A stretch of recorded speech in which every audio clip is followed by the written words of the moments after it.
Why do we seek ambition? Is it so we can be happy and be rich? To prove something to ourselves? Or to find validation in a place where we belong? Whatever the reason may be, we humans always strive for something more, a relentless hunger for aspiration. This is our curse, not merely of the hunger itself, but because of the price that comes with it. It goes without saying that to seek something greater than ourselves means making sacrifices. Sacrifices that include offering a part of ourselves in exchange, as the very thing that gave us purpose in life festers and tears us from the inside. The relentless pursuit of goals, seen through the lens of a tormented prodigy, Rei Kiriyama. A fresh shogi professional who went through a lot. And I mean a lot.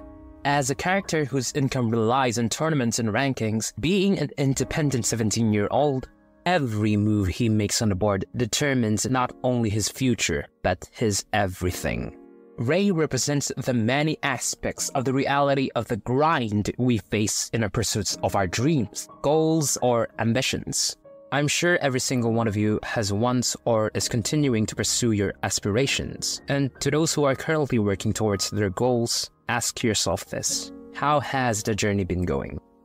It's not exactly a linear path towards your goals, is it?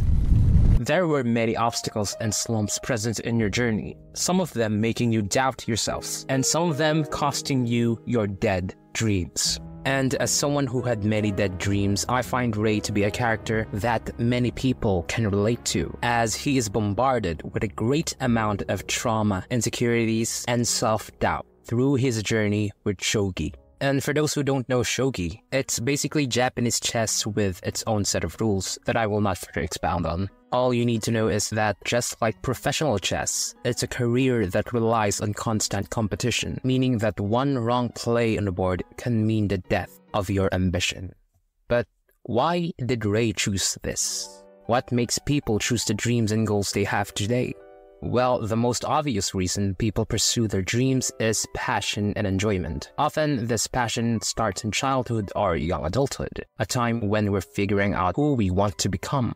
We explore, discover, and reflect on our true desires, which eventually become a part of our identity. But there are deeper reasons behind our choices. For Rei, it's a complex blend of three motivations: compensating for his perceived self-worth, finding a place where he belongs with others who share his interest, and simply for survival.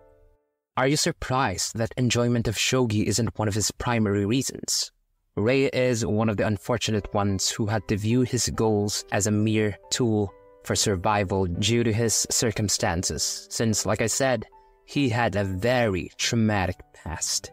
Throughout the anime, glimpses of Rei's past haunt him through fragmented memories that surface unexpectedly, similar to the symptoms of PTSD. As a child, Rei struggled to fit in with his peers. While they played outside, he often withdrew indoors, unable to socialize and understand others' emotions. Due to these, Rei started having issues involving insecurities and his self-worth, saying, "Why can't I play like the others? What's wrong with me?" He was disliked or maybe even hated by his classmates, who refused to sit beside him and is always being ridiculed and made fun of. At that point, his insecurities grew and grew, his self-esteem crushed by his peers, which was the reason why he turned to shogi, his father's hobby, to seek validation and cope with his insecurities. He would play shogi with his dad because his family was the only one he felt a deep connection with. Naturally, every time he played with his dad, Rei could feel a sense of satisfaction. His father would have this certain phase of struggle every time Rei had him on the ropes. And for Rei, who longs for a deep connection, it means a lot to him. Because, as he said, this is the only time he could see the real face of his father, without the usual facade of kindness and normalcy he shows others. And because he would only show this face when Rei made a good play, Rei studied and studied until he got better in shogi. And maybe, even a little, he had a sense of pride, as the praises of his father fed his need for validation. Then a friend of his father, Koda, would come along to their home and play with Rei, and during those times, The way he talked to Rei in between matches carried a sense of intimacy, something Rei was deprived of, and so that's why he kept playing shogi as a means to fill the void he had during his childhood. But his life took a very tragic turn, an event that he would carry for the rest of his life. His whole family died. A drunk truck driver crashed and killed his parents and his younger sister while he was out at a school trip. Left with no one, he bottled everything, suppressing his emotions, with none of his relatives willing to take care of him. But a familiar man walked into Rei's life, seeing the cruelty of the people who claimed to be the same blood as Rei. And then he uttered a question, one that gave Rei a feeling of fear and hope. Do you like shogi? This should be an easy question for him, right? But no, it wasn't. Rei decided that for the sake of his future, he would lie for the first time. And he says, yes, I do like shogi. And so, his journey of an innocent hobby turning into a tool for survival began.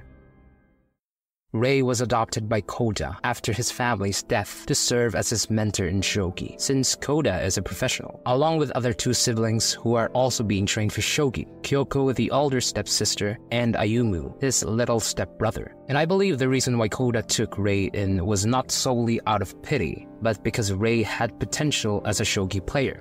That's why Rei said he would have to lie to survive when he was asked if he liked shogi. And so because that family was a family of shogi, the kids had to excel and show their father that they had what it took to be a shogi professional and earn his approval.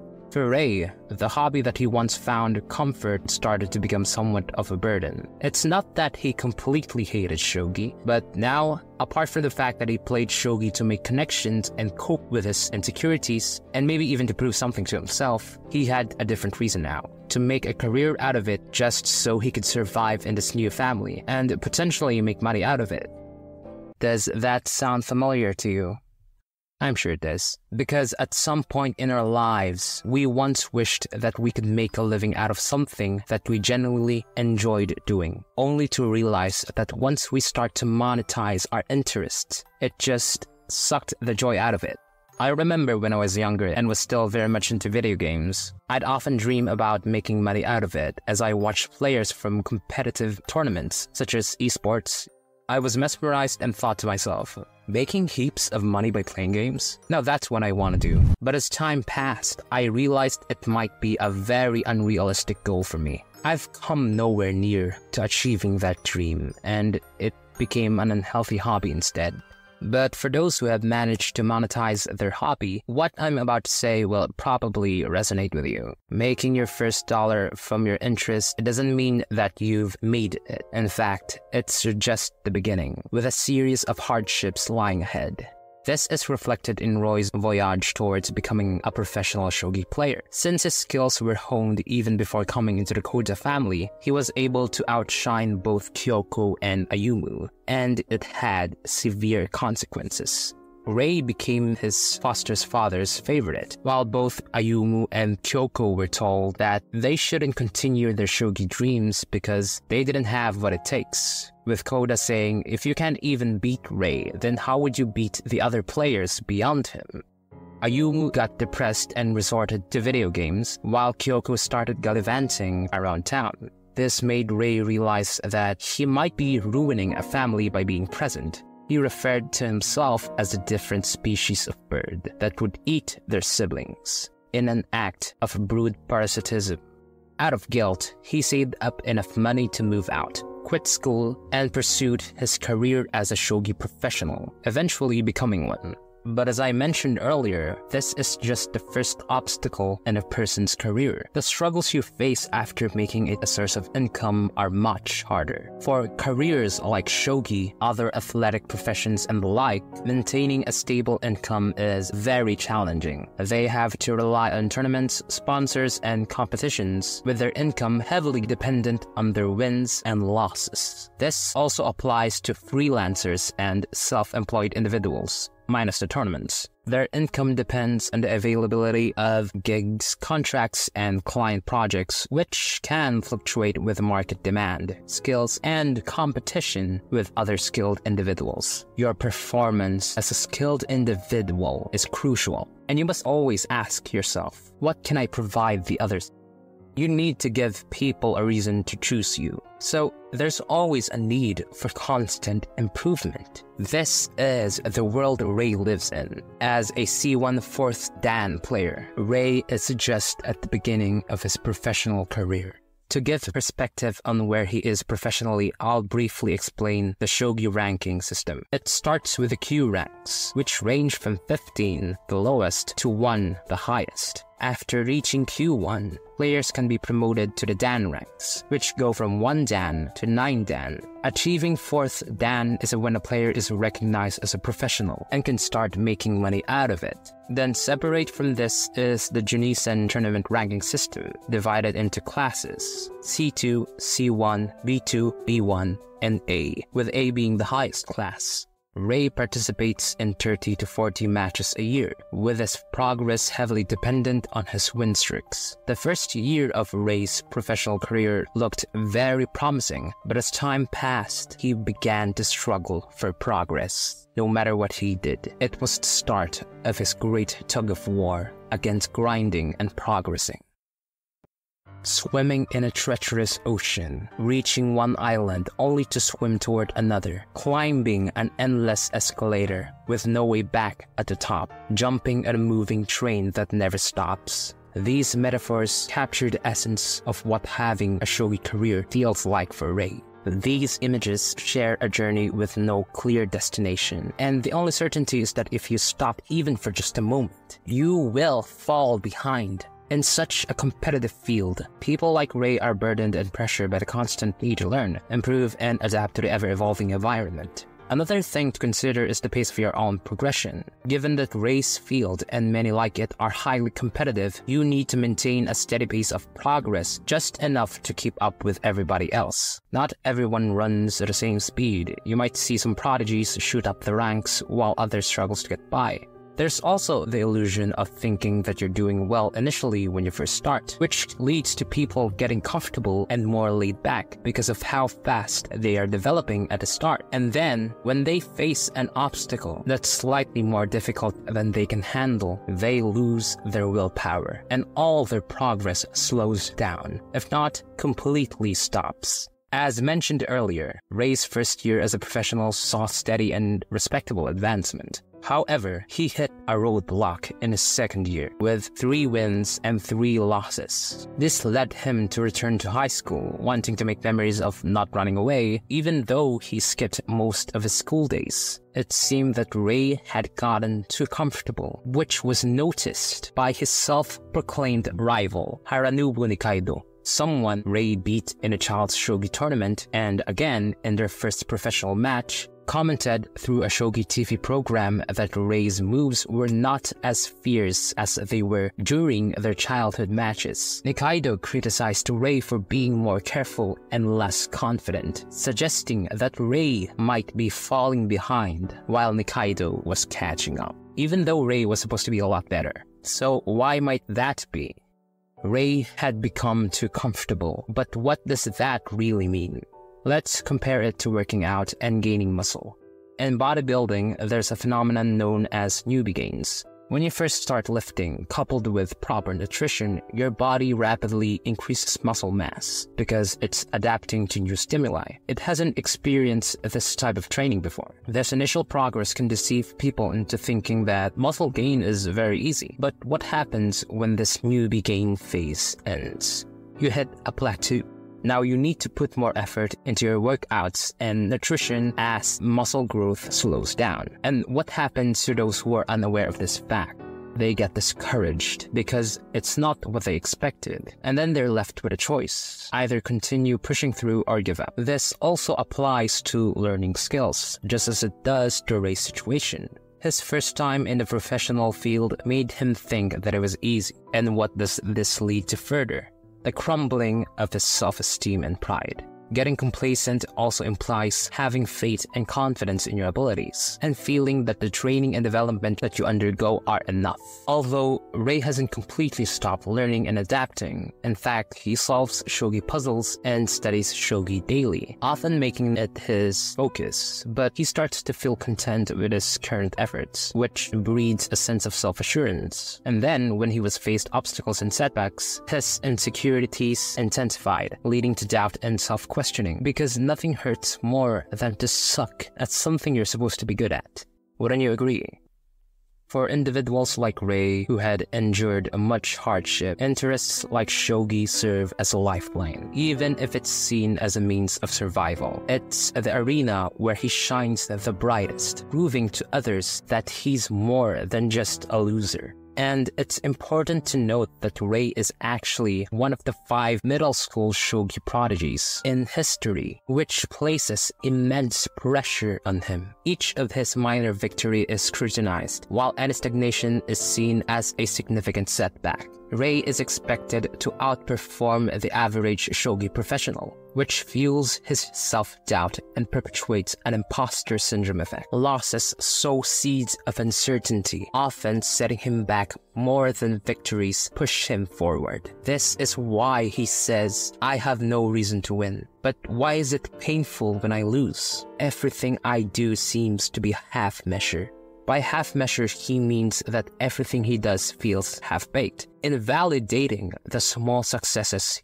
But you want to know what's ironic about all of this? Even though Rei is a big ball of self-loathing, he too has his fair share of cockiness. He falls into one of the dangerous traps in a professional career, being too full of himself. He let his ego inflate too much, and he suffered the consequences. Consequences so dire that it might cost him his entire career. Everything he fought for, everything he strived to achieve, at risk of being erased with just one wrong move. Arrogance is a normal human trait and is especially present when we achieve something. We tend to boast about our achievements by posting on social media, acting like we're big shots, more so during the times when we feel like we made it in our careers. There's immense pride in achieving certain milestones as we look down on other competitors and start having the "I'm better than you" mentality. In Rei's case, though, he wasn't necessarily outwardly arrogant. He was more unaware of the arrogance he exuded.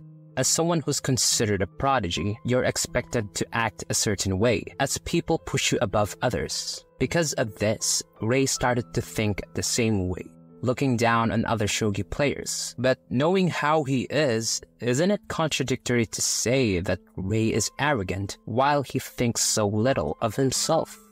Well, it might be surprising to hear this, but his behaviors actually make perfect sense. Let me explain. We've established that Rei often doubts himself, not necessarily just his abilities as a shogi professional, though that's a significant part of it, but he doubts himself as a whole and as a person. So how do you cope with the fact that you're inferior? That's right.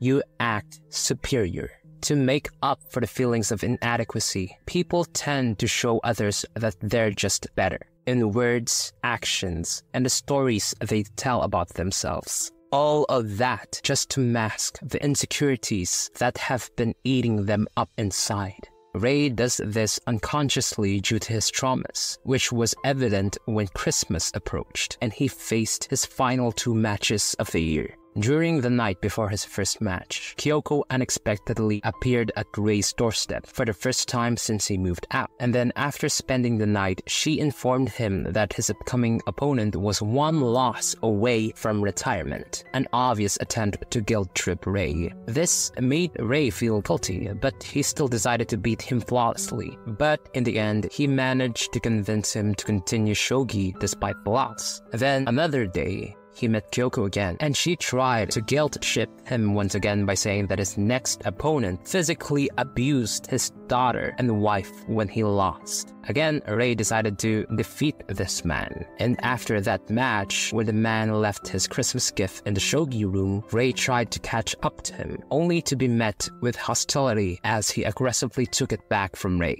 He realized that Kyoko's warnings, or rather threats, weren't empty words. This caused him to run to an empty playground and lash out, saying something along the lines of, "It's not my fault if you all are bad players. If you want to get better, then practice. Don't come at me like that, because shogi is all I have."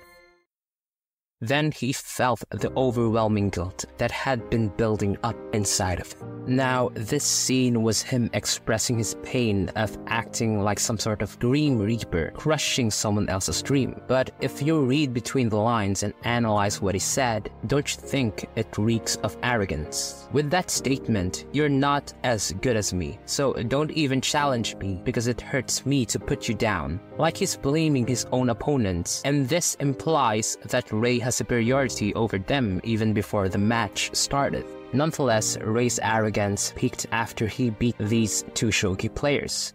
The year passed, and now he had an upcoming tournament qualifying match called the Lion King Tournament, in which he beat his first opponent, who was the same ranking as him, C1. After that match, he met a familiar guy, and for the first time, we saw Ray enraged. He met the man who had once assaulted him in the past, Goto, Kyoko's boyfriend, and an A-class shogi player. And yes, he's 20 years older than Kyoko. Messed up, I know.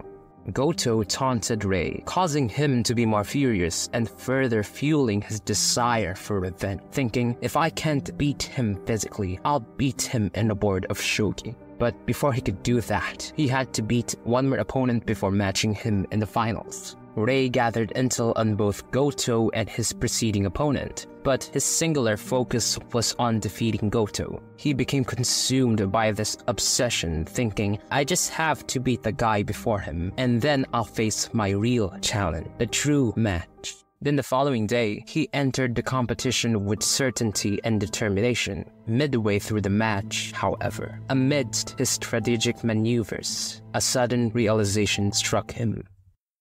Wait, when did I start defending? Wasn't I supposed to be on the attack? Panic set in. This opponent, whom he had deemed a nobody, quickly overwhelmed Ray. Intense shame and embarrassment overtook Ray. How could he have been so blind as to realize that the enemy before him was not just some threat he could easily overcome? For the first time, Ray was truly outmatched. Despite his efforts to fight, he succumbed to defeat against someone he had severely underestimated. Ray was dying to know just when had he made the mistake in the game. His pride wouldn't be able to take it if he didn't know. So during the post-match review, he asked his opponent when he had made the mistake, and so he did. When the guy pointed it out, it's not an exaggeration to say that Ray was beyond flabbergasted. He had made the mistake from the start, and he had already lost. As if he wasn't humbled enough, his opponent had just shown how much of an amateur Ray was to make such a mistake like that.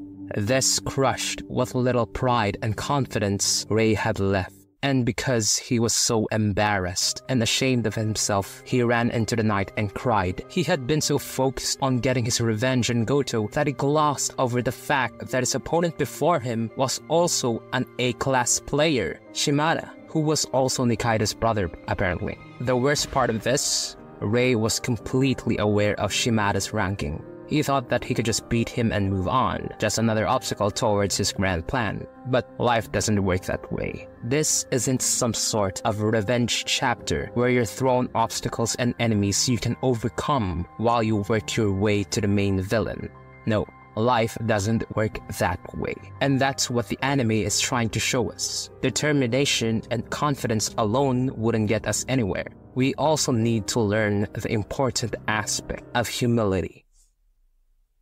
Humility is not just about being humble. It's acknowledging the fact that you too have your own flaws and that you're not perfect. It's being aware that you make mistakes from time to time and that you're open to learning from them. It also allows people to help you out when you do make a mistake, opening up potential connections and future collaborations. I mean, think about it. You wouldn't want to approach someone who's loud-mouthed and constantly puts himself above others, right? On the contrary, a person who's aware that they're not the best, makes mistake, is much more approachable. Just as he is open to personal growth and development, this openness extends to the connections he forms, fostering mutual growth and learning together, as they say. Now, let's shift the spotlight away from Rei for a moment and focus on another character, Nikaido. Why him, you ask? He's loud, always bragging, and is the opposite of humble. So why him? Well, that's just the surface of his character. In fact, he learned an important lesson back then when he faced Rei in the child shogi tournament. Before that, he had the same mentality as Rei, that his opponents were weak and hadn't bothered to improve before facing him, which ticked Nikaido off. That's until he battled Rei on the rooftop of a department store. Suffering from anemia due to intense heat, Nikaido tried to survive Rei's relentless advances, but in the end, he lost. That's when Nikaido was humbled and he realized that there were people much better than him. As a result, he never gave up. He read books, researched strategies, and told himself that he was just a late bloomer. He worked hard to climb up to the 4th dan, even if it took him 2 years longer than Rei. Nikaido, at his core, is a person who knows the value of humility, even if most of the time he makes unrealistic declarations such as inventing his own shogi technique and is already thinking about getting into title matches for Master. And then during the time when he was critiquing Rei's sloppy skills in their first professional match, Nikaido realized that Rei was falling into the same trap that Nikaido once fell into. Ironic, since Rei was the one who freed Nikaido from his arrogant mentality, and he did not want to see the person who helped him open his eyes fall behind. That's why, in the Lion King tournament, before Shimada faced Rei, Nikaido asked him to split Rei's head open, which just means to humble him badly so he may learn the lesson he needs the most. Part of the humbling is facing the harsh consequences of your arrogance. The pain that Rei experienced upon being defeated by Shimada was not just the pain of being set back in his career, but it's also a blow to his ego and pride as a person, since, as he said, shogi is everything to him. By believing in himself a little too much, he risks everything: his pride, his worth, his faith in himself, only to be broken in a single loss. And that hurts a lot. Think back to the time when you put so much effort into making, creating, or doing something, like making your own masterpiece of a painting, a song, or pretty much anything. There's an intense amount of pride once you finish your work, right? So much that you want to show it to other people. Now imagine if I were to come up to you and say, "Did you make this? This absolutely sucks." And you call yourself an artist. How would you feel?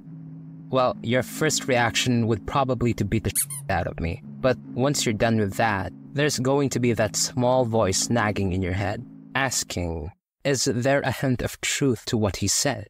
Because not only is your work being criticized, but your abilities as well, striking at your skills and your ego. Your confidence falters, motivation declines, and you start to look at where you went wrong, peeling paint and repainting them anew, overworking yourself to the bone, only to face the same criticisms over and over. That's what Rei felt. To be hurt so badly that his entire identity was crushed. So what happens when you're faced with such a dilemma? Either you persist, or you end up burning so brightly, only to burn out. After his defeat, Rei stayed indoors and shut himself off from everyone, not drinking or eating anything for days. He was too depressed to even do the basic necessities for survival. That's how badly he was affected by this whole ordeal, because let's remember, shogi is something Rei uses not only for financial survival, but also to prove himself to others that he's not just some loser. He even stopped studying and practicing shogi because seeing anything related to shogi reminded him of his spectacular failure. This is the point where he just felt burned out, you know? You worked so hard for something, only for it to fail miserably. And then you start to think about the amount of effort you put into it. Hours wasted, sleepless nights gone by, just for it to turn out like that. Then you start saying to yourself, maybe I'm not as good as I thought as I was.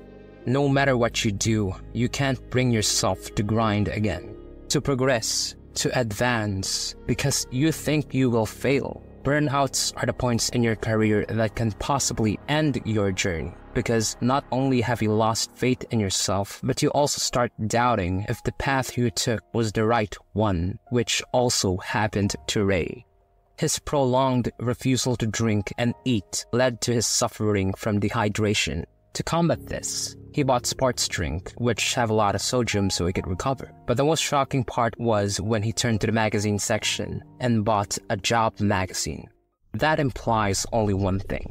He's reconsidering his career.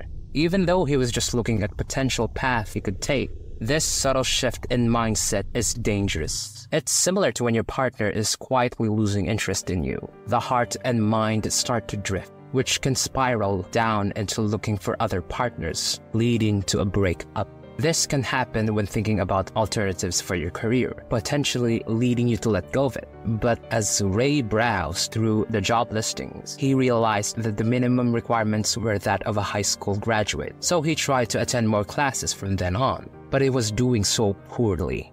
During breaks, he sits with his homeroom teacher, Takashi Hayashida, as they eat lunch together. He noticed that Ray was mostly alone and looked like he needed company. This time, however, he noticed that Ray was carrying a job magazine and quickly made sarcastic remarks about how someone as great as Ray could be looking for a mundane job, hoping to make Ray realize that he was making a huge mistake. In the end, he was able to convince him to hold on a little longer. This isn't something you just throw away because of one mistake. In times like this, you need to do one small, important thing. Step away and find comfort, even if just for a while. Ray actually had someone, or rather another family, that helped him unwind. The Kawamoto family. This family consists of Akari, the eldest sister, Hinata, the middle child, Momo, the youngest, and their grandfather. Akari first met Ray when she found him outside the club where she worked. At the time, Ray was in horrible shape, pale, skin and bones, forced to drink by his seniors at shogi. She felt bad for him and took him to their home to help him recover. And from then on, the sisters occasionally invited him over for meals, helping him relax and find solace while providing company and warmth for his lonesome self. One particular night, while they were having a meal together, Ray blurted out that he wanted to go somewhere. This prompted the rest of them to talk about the places they wanted to visit. When it was Ray's turn to share, however, he couldn't think of a specific place. He realized there was nowhere in particular he wanted to go. So why did he feel this way? Well, that was Ray subconsciously looking for an escape. From shogi, from practice, and most importantly, from the immense stress that comes with it. He yearned to wander aimlessly without worrying about what to do next, even if just for a while. You felt that way before too, right? Those times when you have a lot to do, and even if you love what you're doing, you just want to break from it because it gets repetitive in the long run. It feels like your soul is being sapped away, turning you into a machine that does nothing but work until you eventually get sick. That's why it's important to have something else besides your main hobby or work in your life. It could be playing an instrument, video games, or reading literature. Something that doesn't require consistent effort to improve. Something you actually enjoy and that doesn't cause you stress. Even though Ray doesn't have any other hobbies, he at least has a support system. The Kawamoto family. Before Ray met them and moved out from his adoptive family, his life was very dull. He felt like everything was black and white and couldn't perceive sound well. While he attributed this to stress, it may also happen if you don't interact with others for a long time. It's when you start to feel like everything is a dream and nothing is real, while your body moves on autopilot. And it could also be due to his prolonged emotional suppression due to his traumas, because he once said that remembering and crying about the death of a loved one only brings more pain. As a result, he not only numbed those negative emotions, but also some of his other emotions as well. Ray even once said that in between practicing shogi and his matches, he did nothing but sleep. He intended to block everything out and focus solely on what he deemed important. His professional career. But when he met the sisters, In a way, he felt cared for again. As Ray said, the other side of the bridge of the town where they live was filled with color and warmth, which just shows how much of an impact the sisters have on Ray. The warmth of another person can take your stress away, even with just small gestures. Akari understood that, which is why she always makes these little gestures for Ray. One night, when Ray was leaving for home, she packed him leftover dinner, which meant a lot to Ray. He clung to these wrapped leftovers that gave him warmth, like a small animal, which he held delicately as if it were a lifeline to him. Small actions like this can go so far. That's why we need to reach out and seek help, even if it's just for emotional support. There's nothing wrong with trying to ask for help. It doesn't make you weak, it makes you human. But for someone like Ray who dealt with everything alone, it was very hard for him to do so. As his schoolwork starts to pile up due to his shogi career, Takashi, his homeroom teacher, can only do so much to help him pass. Throughout the year, he's been trying to cover up for Ray since he understands that Ray is an independent working student. But he miscalculated the number of absences Ray could have to pass and exceeded that amount. So he was asked to make reports for subjects to make up for it. One of his reports was for a science experiment, which was troublesome since his chemistry teacher wasn't available to help him. That's why Takashi asked the Afterburners Club, which is a science club, to help him. After that was done, Takashi expressed how happy he was to see Ray interacting with his fellow students, laughing and smiling. That's also when he lectured Ray about the importance of reaching out to people for help, but more importantly, to be a reliable person that other people can count on. Because just as you can help other people, they can also help you in your times of need. An important aspect in relationships with people. Not only one side of a relationship should be taking or giving, while the other does nothing. Both sides must reciprocate to maintain a healthy connection. But this is something that Ray finds hard to understand because up until to this point, he was doing everything alone, professionally and personally. Takashi even brought up the fact that Shimada, the guy who beat Ray and put him in his place, had a shogi workshop where he could learn, even saying that it's not every day you get the chance to be taught by someone who beat you, and even pestered Ray to accept Shimada's help. Then again, he was reluctant to join since he was never used to asking for help. He thought about the opportunity for a while, and slowly he began to understand the lesson about helping and being helped that Takashi was trying to impart to him. And while he was thinking about this opportunity, Shimada was already battling Goto for the right to challenge the title holder of the Lion King tournament, Toji Soya, the pinnacle of shogi. When the match between the two ended as Shimada won against Goto, Ray approached him to ask if he can join. So he opened his mouth, and surprisingly, just as Ray asked if he could join his workshop, Shimada asked if Ray could join his at the same time. They exchanged smiles and realized that this was the beginning of something new. Ray, however, didn't just join so he could get helped. With the words of his teacher still in his mind, he believes that he can help Shimada in return, even though the difference in their experience and skills is as wide as the distance of you and your father, from C1 to A. But no matter how small the help Ray can provide, he is still determined to give Shimada something in return, just as he helps Ray immensely. And this should be how you should approach your careers. You can only go so far when you tread your path alone. That's why you need to find like-minded individuals so you can grow and help each other out. Because let's face it, you have gaps in your skills and knowledge, no matter how good you are at your chosen career. But so do other people. So when you help each other out, you may have a piece of knowledge that the other doesn't, and vice versa. The point is, you can grow better with a group of people in the same career, and it's a collaboration where all that are involved benefit from each other. Plus, you won't have to feel alone in your journey. That's why when Shimada asked for Ray's help so he could prepare against Toji for the upcoming title match, Ray gave it everything he got, even though he was overwhelmed by Shimada's thought process during the practice, trying to keep up because he knows he can provide him something. This is why connections and friendships are important both in your non-professional and professional lives. And another type of connection that can help you with your grind is rivalship. Now, why do I say that rivalship is beneficial? Well, because unlike collaborations, you two are trying to best each other. pushing yourself to the limits in a healthy competition instead of merely helping one another. And it's a healthy way of comparing your progress to another person because you have the intention of surpassing them, not wallowing in your pity about the fact that they're better than you. Now, let's get back to Nikaido, the self-proclaimed rival of Rei. Nikaido sees Rei as a rival, but Rei doesn't see Nikaido as one. These two have two completely different mindsets. Nikaido's optimism versus Rei's pessimism. Since Nikaido considered Rei his rival, he has always something to look forward to keep improving and developing so that his skills would one day match him. Nikaido had passion, compared to Rei, who keeps saying he only feeds on other people's defeat so that he can survive. Although I really can't blame him, since their circumstances are massively different. But what I'm trying to say is, rivalry, as seen through Nikaido's eyes, isn't just about competition for the sake of winning.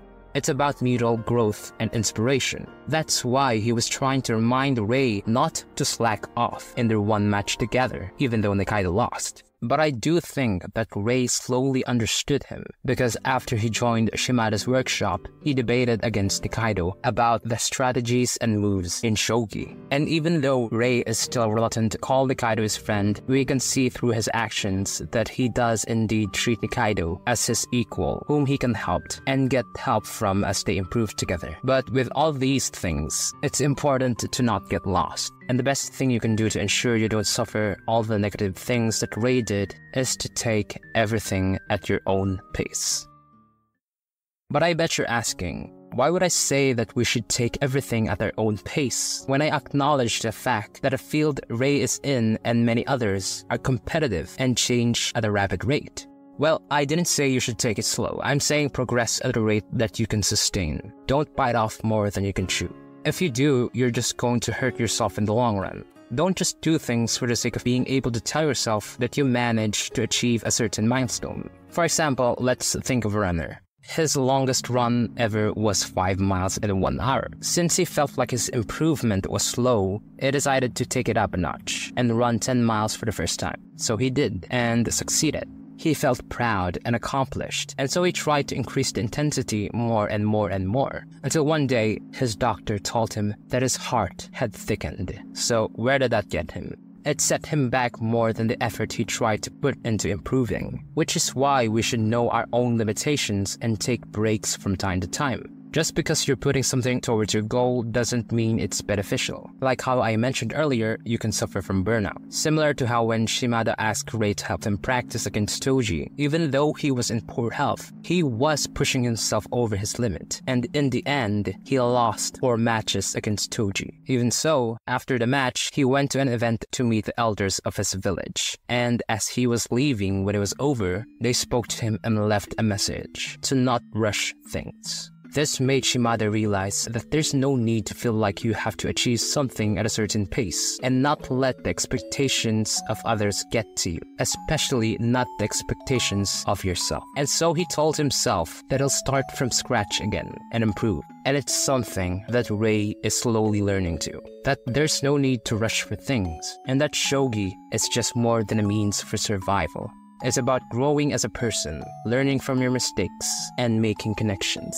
So with all this, Rei's core reasons for pursuing shogi are, in a way, the same as before. To be able to prove something to himself, to find somewhere he belongs to, and to survive. But it's now much more than that, since he learned a lot around the people who helped him, like Nikaido, Takashi, Shimada, and the Kawamoto sisters. Although I'll say that there's nothing necessarily wrong with Rei's core reasons. All you have to do is to find balance, so that this coping mechanism of seeking success to make up for your self-worth or any other reasons would not affect you negatively. Because there's so much more to life than that. Because if you only pursue success and ignore everything and everyone else, you're gonna realize that when you achieve it, you'll be alone, thinking that there's still something missing, that you don't feel complete, that maybe you can just turn back time and instead of focusing too hard on your goals, hobbies, career, or your studies, you wished you can spend more time with the ones who were around you.